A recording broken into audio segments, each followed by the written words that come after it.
Baik, selamat siang kembali. Saya sapa untuk Joshua yang baru saja mengakses my live streaming di love.joshua.online. Kita berjumpa di program Indahnya Pernikahanku sampai nanti pukul 12 siang.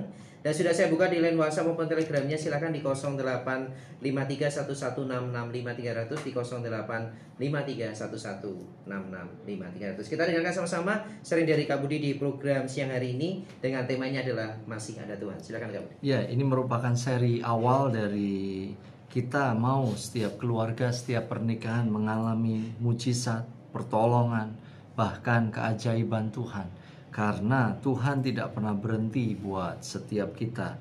Tuhan tidak pernah lepas kendali dan lepas tangan atas pernikahan dan keluarga kita. Di tengah-tengah hari-hari ini kita mendapatkan informasi yang terlalu banyak informasi. Jadi pandemi ini, kondisi pandemi ini, tetapi percayalah bahwa Tuhan masih bisa bekerja, ya kan. Lalu anak-anak begitu kesulitan di dalam belajar, tapi percayalah bahwa Tuhan itu masih bekerja atas hidup kita.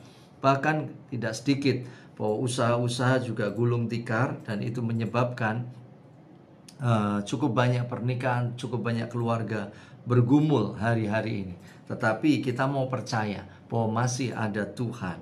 Masih ada Tuhan Yesus yang bekerja di tengah-tengah kita. Masih ada Tuhan yang tidak pernah gagal. Tuhan yang masih mau menolong. Tuhan yang tangannya tidak pernah kurang panjang.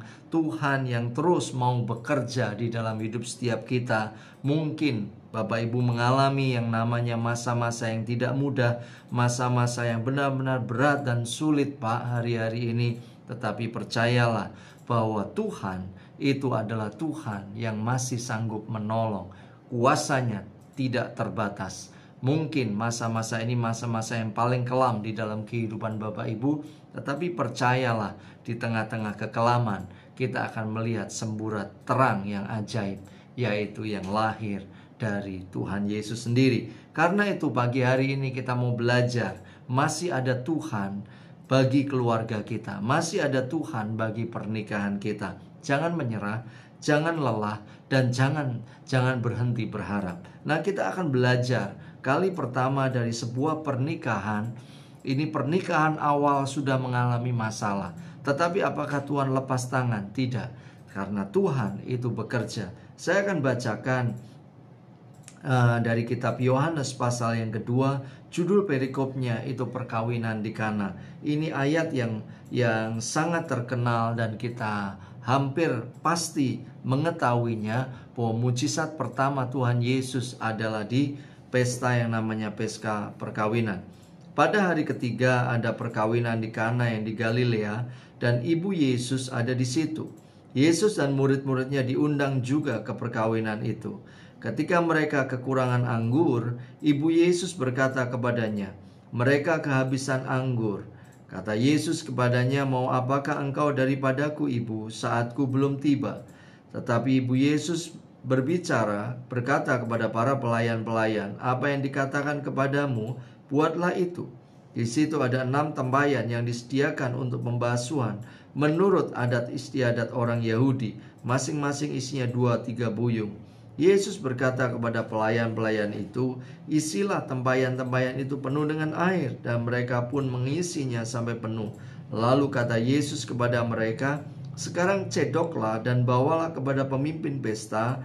Lalu mereka pun membawanya.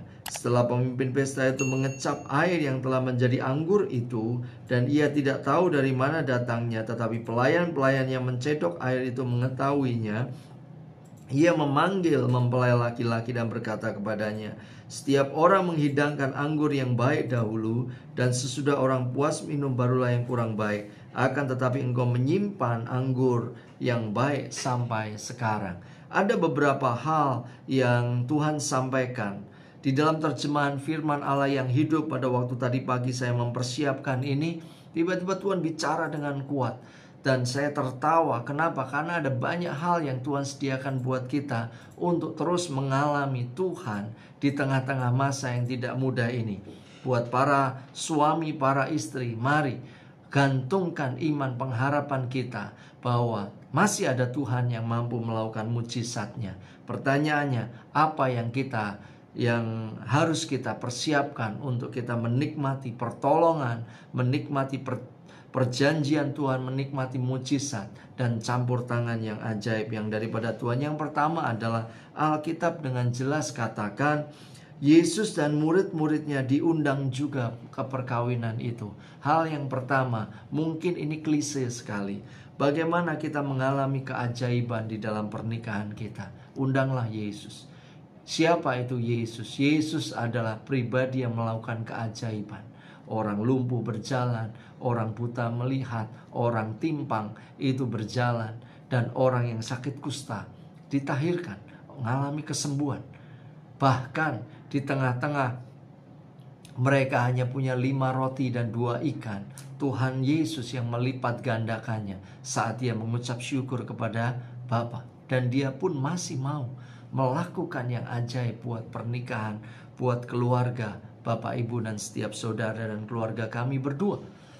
Kita percaya bahwa pada waktu Yesus diundang, artinya dia diizinkan untuk menjadi Tuhan, untuk menjadi penguasa atas pernikahan itu.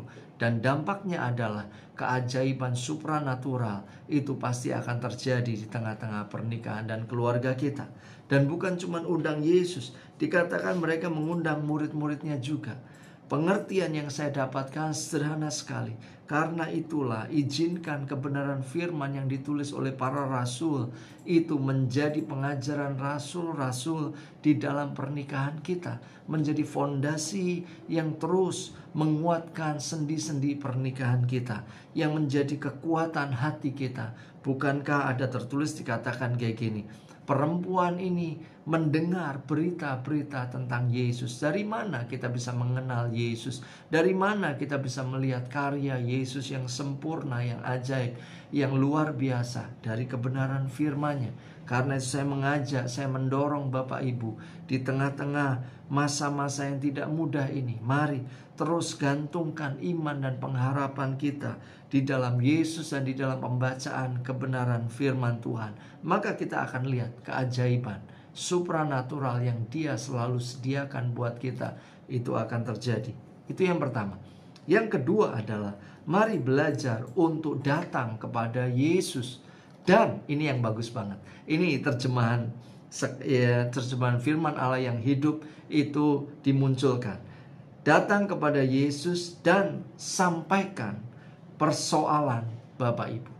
Ada banyak orang pada waktu mengalami persoalan tidak datang kepada Yesus, datangnya ke media sosial. Pada waktu kita mengalami persoalan dengan suami kita, kita tidak datang kepada Yesus, tetapi kita datang kepada media sosial ataupun datang kepada grup ngerumpi kita. Sehingga bukannya kita mendapatkan jalan keluar, kita mendapatkan campur tangan Tuhan, tapi justru yang kita dapatkan adalah cemoohan.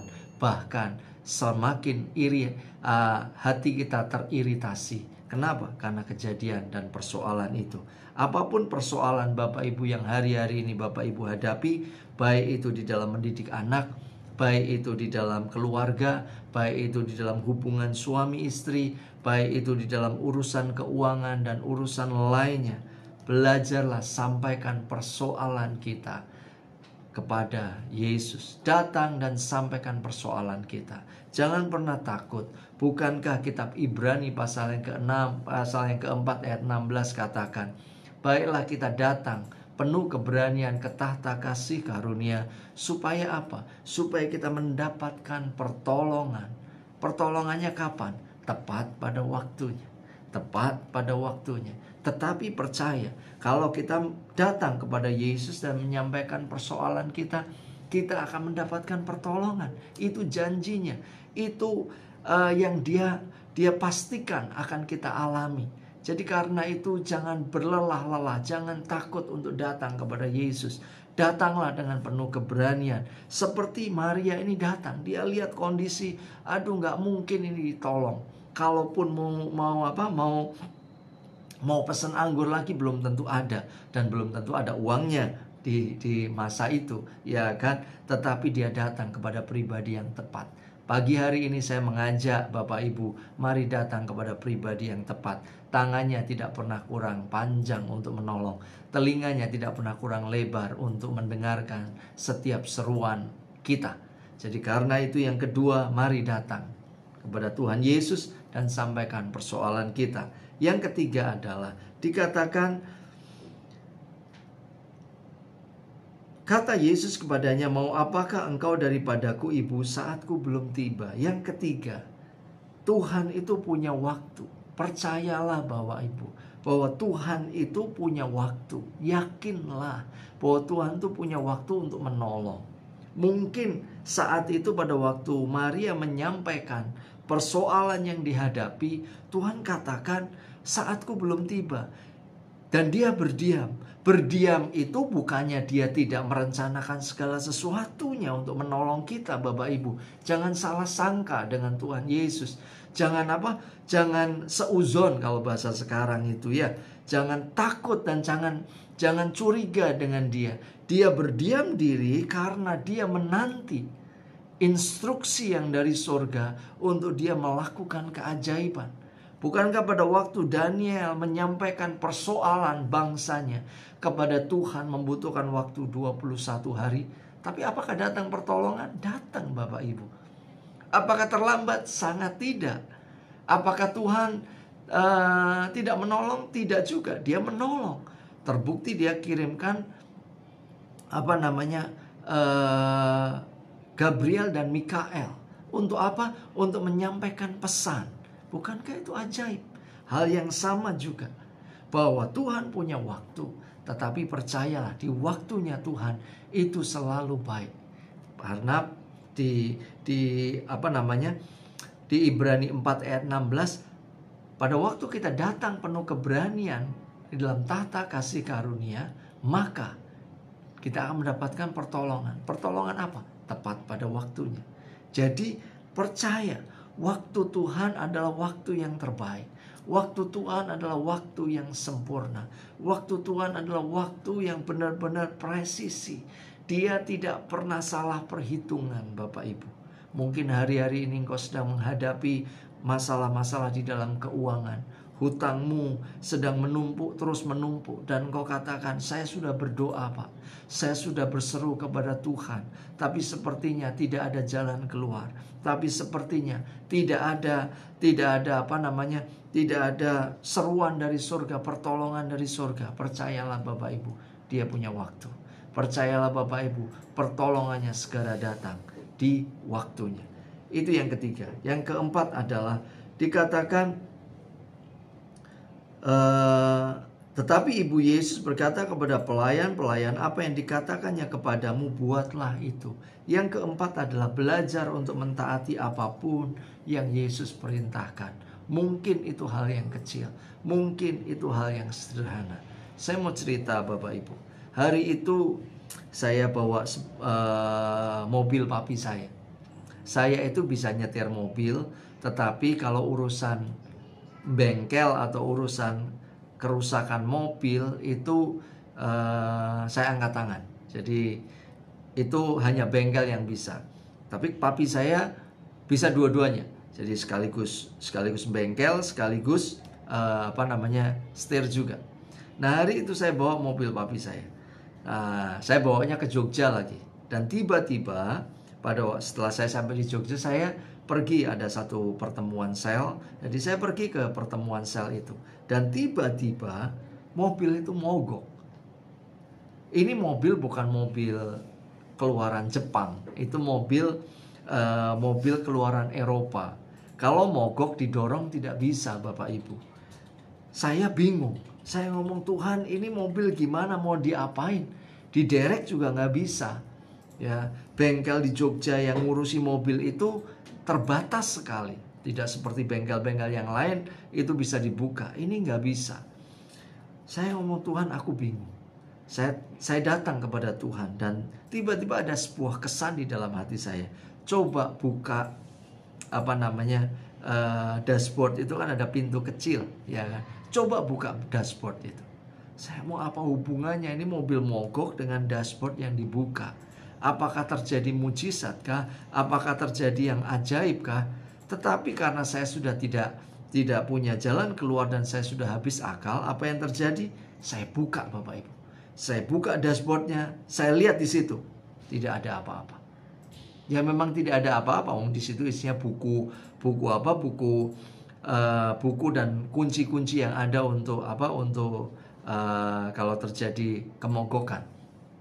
Dan tidak terjadi apa-apa. Saya mohon Tuhan tidak terjadi apa-apa loh. Lalu akhirnya saya tutup kembali.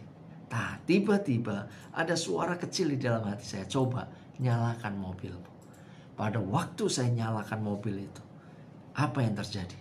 Keajaiban terjadi. Nyala, Bapak Ibu. Nyala. Dan saya katakan, wih, ini kok bisa ya? Apa hubungannya? Nggak tahu. Saya tidak pernah tahu hubungannya apa. Tetapi yang saya tahu adalah ketaatan membawa kepada keajaiban. Ketaatan membawa mujizat. Bukankah Daud pada waktu membawa 5 batu kecil, batu licin itu batu-batu yang biasa dia gunakan untuk mengalahkan binatang-binatang seperti singa dan beruang. Dan dia pakai untuk apa? Untuk mengalahkan Goliat. Ketaatannya itu untuk menggunakan apa yang ada di tangannya, itu akhirnya membuahkan kemenangan besar. Hari-hari ini belajar mentaati apapun yang Roh Kudus, apapun yang Tuhan perintahkan kepada kita, karena mujizat itu pasti akan kita alami. Dan yang terakhir, yang kelima adalah mujizatnya selalu memberikan yang terbaik, atau bahasa sekarangnya adalah wow banget, luar biasa banget. Jadi Yesus hari itu pada waktu setelah membuat mujizat, pemimpin pesta katakan, setiap orang yang menghidangkan anggur yang baik dahulu, dan sesudah orang puas minum, barulah yang kurang baik. Akan tetapi engkau menyimpan anggur yang baik sampai sekarang. Bukankah kalau dia sudah bekerja, dia bekerja jauh lebih ajaib, jauh lebih dahsyat, dan jauh lebih luar biasa di dalam kehidupan kita. Percayalah, mujizatnya belum berhenti buat kita. Percayalah, pertolongannya pasti akan dia lakukan. Percayalah, terobosannya dia akan terus sediakan buat kita. Kondisi apapun hari-hari ini, pernikahan kita, mari belajar menggantungkan iman percaya kita. Mungkin hubungan suami istri kita sudah rusak, sudah di ujung tanduk. Percayalah bahwa pertolongan Tuhan itu masih ada. Mungkin anak-anak kita meninggalkan Tuhan. Percayalah, pada waktu kita datang kepada Tuhan dan kita sampaikan persoalan kita, maka Tuhan akan mendengar dan Tuhan langsung mengatur rencananya untuk melakukan keajaiban buat setiap kita. Buat Bapak Ibu, buat para suami dan istri, buat Bapak Ibu yang mempunyai pergumulan doa-doa, Bapak Ibu bisa sampaikan supaya kami bisa doakan pergumulan apapun di dalam pernikahan Bapak Ibu. Kami akan doakan sehingga keajaiban supranatural itu boleh terjadi. Semoga ini menjadi berkat buat Bapak Ibu dan setiap saudara yang mendengarkan. Tuhan Yesus